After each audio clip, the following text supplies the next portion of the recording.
안녕하세요. 이포데이스 뉴스 배종입니다. 지난 한 주 즐겁게 보내셨는지요?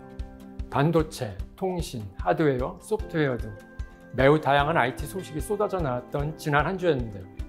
진짜 자고 나면 세상이 바뀌는 것을 실감할 수 있었던 한 주가 아니었나 생각됩니다. 우리 독자 여러분도 이런 IT 트렌드를 따라잡기 위해 고군분투하실 것 같은데요. 독자 여러분의 건승을 기원드립니다. 또한 빠르게 변하는 IT 세상을 따라잡기 위해 항상 이포데이스 뉴스와 함께 해주시기를 바랍니다. 그럼 6월 3주차 배종인의 IT 위클리를 시작하겠습니다. 첫 코너는 이번 주를 마치기 전 알아야 할 IT 뉴스 10입니다. 수많은 IT 이슈가 쏟아지고 있는 현실인데요. 저희 이포데이스 뉴스 기자들이 취재한 내용을 바탕으로 이슈가 되고 있는 IT 뉴스들을 소개해드리겠습니다. 첫 번째 소식은 과기부 스테이지 X 제4 이통사 후보 자격 취소 예정이라는 기사입니다. 제4 이통사 선정에서부터 진행까지 불안불안했었는데요. 결국 과학기술정보통신부가 후보 자격 취소라는 칼을 빼들었습니다.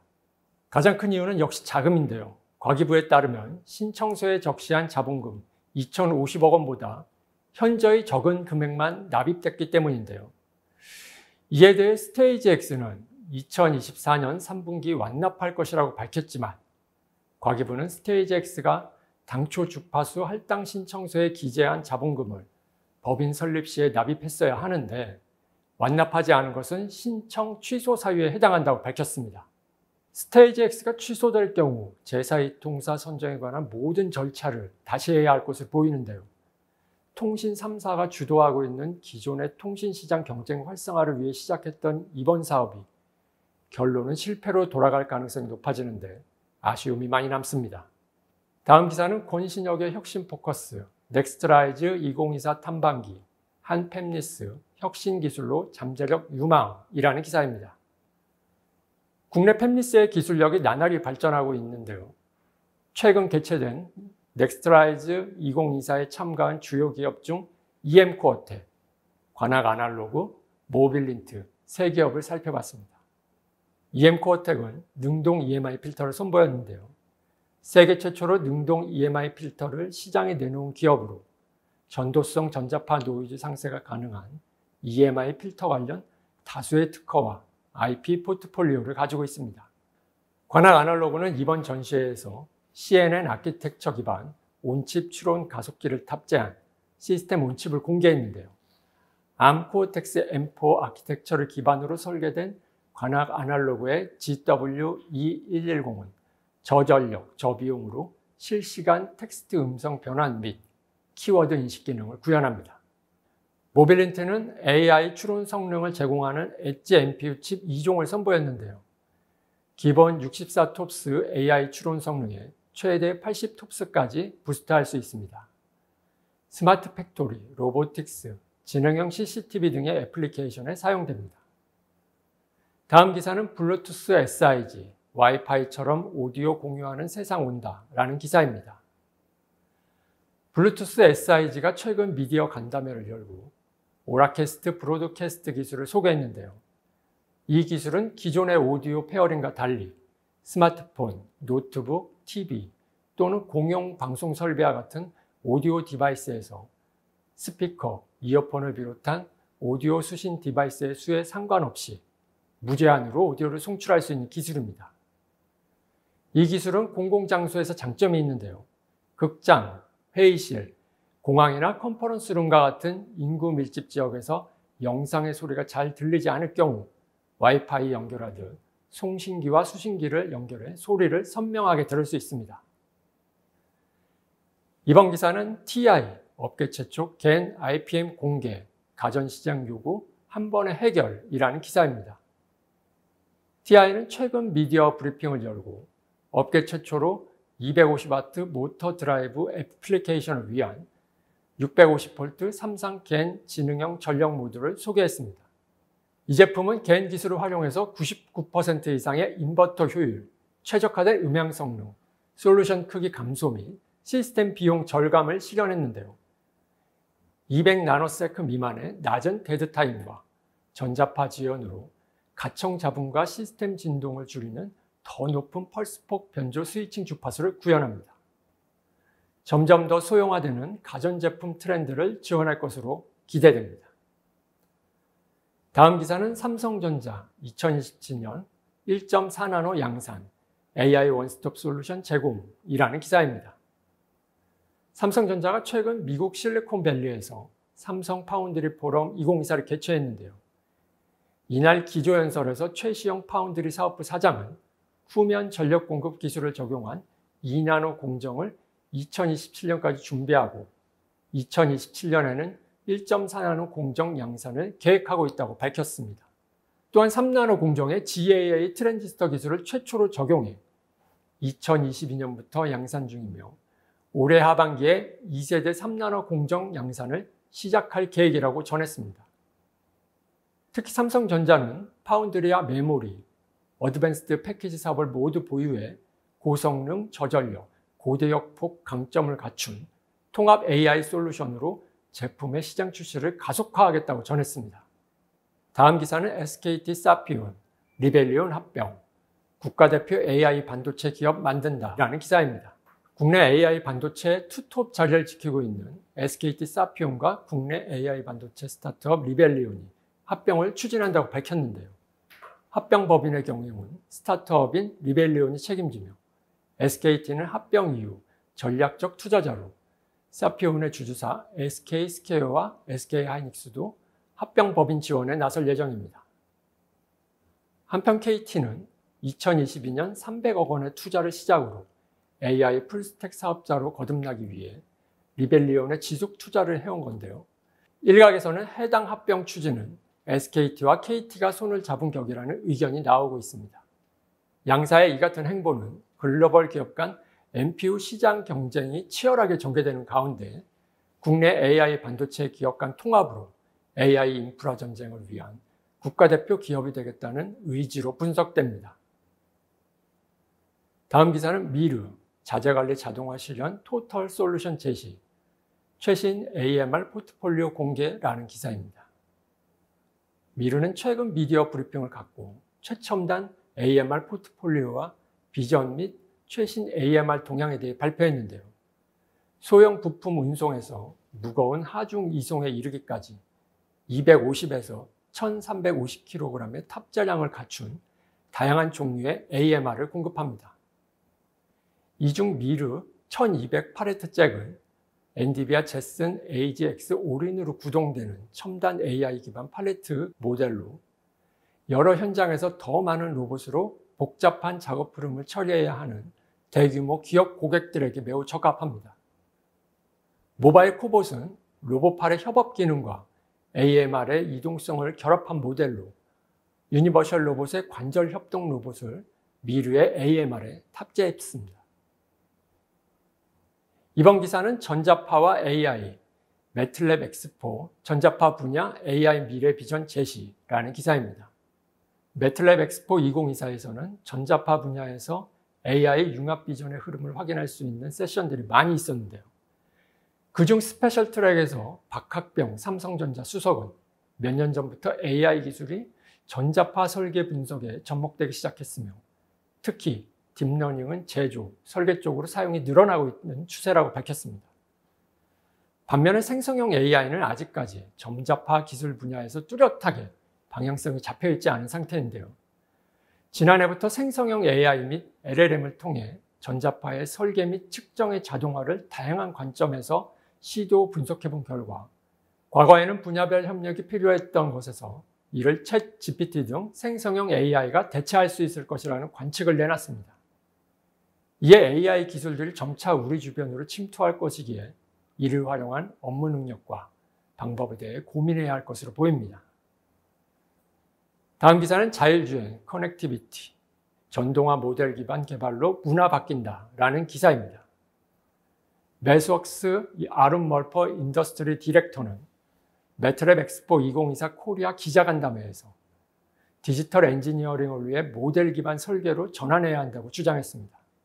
이는 산업이 점점 복잡해지면서 기계기술자, 전자기술자, 소프트웨어 기술자 등 다양한 엔지니어가 투입되는데 이들 용어인 사용 도구가 모두 다르고 지식도 모두 다르므로 통합 설계가 점점 어려워지고 있기 때문입니다. 이에 최근의 시스템 엔지니어링은 복잡한 시스템을 자동화하고 독립적인 시스템 컴포넌트로 나눠 모델링을 해 시뮬링크를 통해 전체 시스템으로 완성하는 방식으로 변하고 있는데요. 산업이 점점 복잡해지면서 향후 이런 모델 기반의 개발이 확산될 것으로 예상되고 있습니다. 권신혁의 혁신 포커스, AI 생태계 다변화, VC 반도체 전문가들의 AI 전망 예측이라는 기사입니다. 넥스트라이즈 2024에는 우리나라 AI 반도체 개발을 주도하고 있는 대표 팹리스 3사에서 오진욱 리벨리온 CTO, 김종기 세미파이브 CSO, 백준호 퓨리오사 AI 대표가 참여해 AI 반도체 트렌드와 전망을 발표했습니다. 오진욱 리벨리온 CTO는 AI 가속에 필요한 연산 속도 및 전력량을 최적으로 만드는 것이 인메모리 컴퓨팅의 핵심 아이디어라며 궁극적으로 엣지 디바이스에서도 고성능 AI 기능을 구현하는 콘셉트가 온디바이스 AI라고 말했습니다.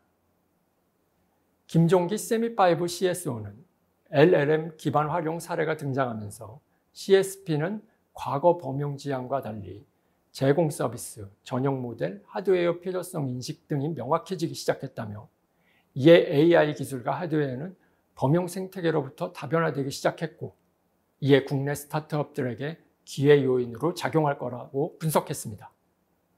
이상으로 이번 주를 마치기 전 알아야 할 IT 뉴스 10을 마치겠습니다. 다음 코너는 기자수첩입니다. 이번 주 기자수첩에서는 김혜지 기자가 출연해 CDMA 상용화 기술 IEEE 마일스톤 최초 등재 내용 이야기를 진행하니 끝까지 방송 시청 부탁드립니다.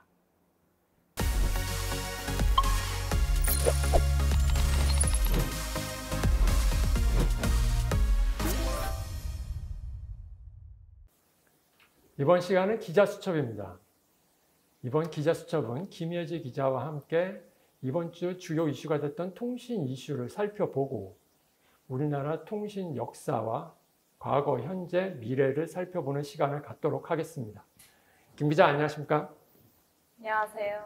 네, 지난 10일 SK텔레콤이 대한민국 이동통신 40년 이종표 역할을 한 CDMA 세계 최초 상용화 공헌을 인정받아서 IEEE 마일스톤에 등재됐다고 들었습니다. 국민의 한 사람으로서 무척 자랑스러운 일인데요. 이 CDMA 기술이 무엇인지 설명을 좀 해주시죠. 네, CDMA 기술이란 1996년에 최초 상용화된 호드 분할 다중 접속이라는 기술인데요. SK가 애트리와 삼성전자, LG전자가 함께 이렇게 상용화를 했습니다.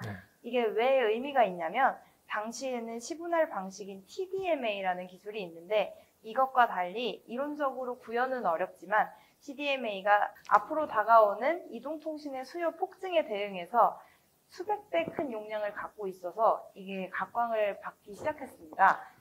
근데 미국의 퀄컴사로부터 시작된 기술인데 이게 SKT가 대한민국이 중장기적으로 봤을 때 음성뿐만 아니고 멀티미디어 수요가 폭증할 것이라고 생각해서 성장 잠재력이 높은 기술이다 하고 CDMA에 도전했고 상용화를 성공했습니다. 네, 불과 몇십 년 전만 하더라도 우리나라는 선진 통신기술을 들여오기에 바빴었는데요. 우리나라의 기록적인 성과라고 볼 수 있겠네요. 그런데 IEEE 마일스톤이라는 게 용어가 굉장히 생소한데요. 어떤 건지 설명을 부탁드립니다. 네, 약간 발음하기 어렵겠지만 IEEE라는 건 국제전기전자공학협회를 뜻합니다. 이게 올해 창립 140주년을 맞았는데요. 1884년 토마스 에디슨과 그레이엄 벨, 지금 전화기를 창설한 그레이엄 벨의 주도로 창설된 전기전자공학 분야의 세계 최대 학회입니다. 1983년부터 인류 사회와 사업 발전에 공헌한 역사적 업적에 시상하는 IEEE 마일스톤 프로그램을 운영하고 있는데요. 그래서 이 상은 글로벌 ICT 분야의 노벨상이라고 불립니다. 네, 그럼 엄청난 상이라고 할 수 있겠네요. 네, 그렇습니다. 과거의 이력들을 살펴보면 벤자민 프랭클린의 1951년에 전기가 연구된 것부터 마르코니의 무선통신 연구, 그리고 무선 라디오 연구, 텔레비전, 최초의 반도체 집적 회로 등 이런 다양한 기술들이 등재되어 있다고 합니다. 네, 참으로 보면 엄청난 성과들이네요.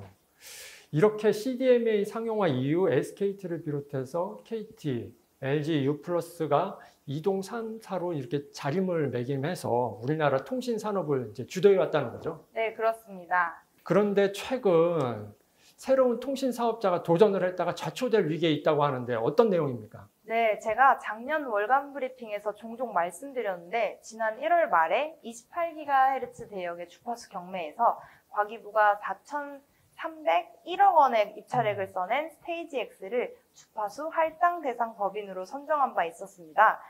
스테이지 X는 이를 위해서 법인 준비를 하고 이렇게 착수를 해왔는데요. 지난 5월 7일에 주파수 1차 할당 대금을 납부하고 관련 서류를 제출했었는데 과기부가 여기서 자본금 또 주주 구성에 문제가 있다고 말을 한 겁니다. 어떤 문제가 있었죠? 과기부는 자본금 2,050억 원을 납입해야 하는 게 필수 요건이라고 주장하는데 스테이지 X의 등기부 등본에 자본금이 1억 원이 기재되어 있다고 한 겁니다.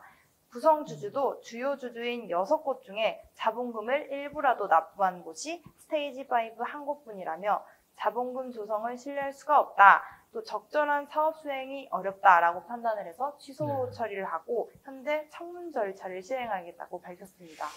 그런데 갑자기 이게 무슨 일이죠? 스테이지 X 측에서는 어떤 말을 하고 있나요? 스테이지 X는 5월 7일까지 자본금 2,050억 원을 납입하는 필수 요건에 법령상 근거가 없다며 취소를 부당하다고 소명을 하고 있는데요. 반박을 하면서 신청서는 주파수 이용 계획서에 최종 자본금을 적시한 것이며 관계 법령 및 주파수 이용 계획서에 따라서 과기부가 주파수를 할당하면 스테이지 X는 주주들로부터 출자금을 완납받고 주파수 이용 계획서상의 남은 절차대로 올해 3분기까지 이행할 계획에 변동이 없다고 전했습니다. 참 혼란스러운데요. 이 상황을 누구에게 책임이 있는 건가요? 사실 제가 섣불리 말하기는 어렵지만 저희가 모든 단어를 해석할 때 올바른 뜻을 명시하지 않으면 서로 해석이 다른 경우가 있잖아요. 그것처럼 과기부와 스테이지 X 간의 이런 법적 근거를 토대로 하는 해석 문제가 있는 것 같습니다. 그래서 스테이지 X는 과기부의 통보에 강력하게 반발을 하고 있는데요. 또 소비자들도 제사 이통을 기대하던 소비자들인데 과기부가 재정 능력을 충분히 살피지 않고 먼저 시행을 했다라고도 비판을 하고 또 28GHz는 원래 이 대역이 사업성이 없는데 억지로 몰아붙였다가 이제 와서 취소 통보를 하는 무책임한 행보다라고도 말을 하고 있습니다. 또 통신시장 활성화를 위해서 정말 제사 이통이 필요한 게 맞냐까지 나오고 있고 또 다른 방향을 고안해야 한다고 말을 하면서 신규 통신사업자가 이제 더 찾기가 어려워져서 이게 8번째 도전인데 더 찾기가 어려워져서 이통 3사의 현재 체제가 계속 굳어질 것이다 라고 우려하는 분들도 있었습니다. 우리나라가 5G, 6G를 바라보며 통신사업의 기술, 서비스가 지속적으로 발전하기 위해서 통신 실상이 활성화되기 위한 실제적인 방법을 조속히 찾아야 될 것으로 보입니다. 김 기자, 고맙습니다. 네, 앞으로 IT 위클리에서 IT 통신, 산업, 로봇 등에 대한 다양한 이슈 소개해드리겠습니다. 네, 지난 4번의 연재를 통해서 김 기자가 고대부터 현재까지 통신 역사를 아주 잘 다뤄왔는데요. 네, 그렇습니다. 저는 이번 기획에서 고대부터 시작돼서 2000년대에 이르기까지 디지털 통신에 대해서 역사를 다뤘는데 아직 5G와 6G까지 차세대 통신에 대해서도 다룰 예정입니다. 통신의 역사를 다룬 후에는 통신에 얽힌 이모저모에 대해서 많이 다룰 예정이니 앞으로의 기획기사도 관심 부탁드립니다. 네, 김 기자 앞으로도 통신 이야기 기대하겠습니다. 고맙습니다. 방송을 마치기 전에 저희 방송을 시청해 주시는 구독자분들께 한 가지 팁을 드리겠습니다. E4DS 플러스 기사는 유료 회원을 위한 기사인데요. 무료로 볼 수 있는 방법을 알려드리겠습니다. 바로 기사 안에 있는 광고를 클릭해 주시면 됩니다. 로그인은 잊지 마시고요.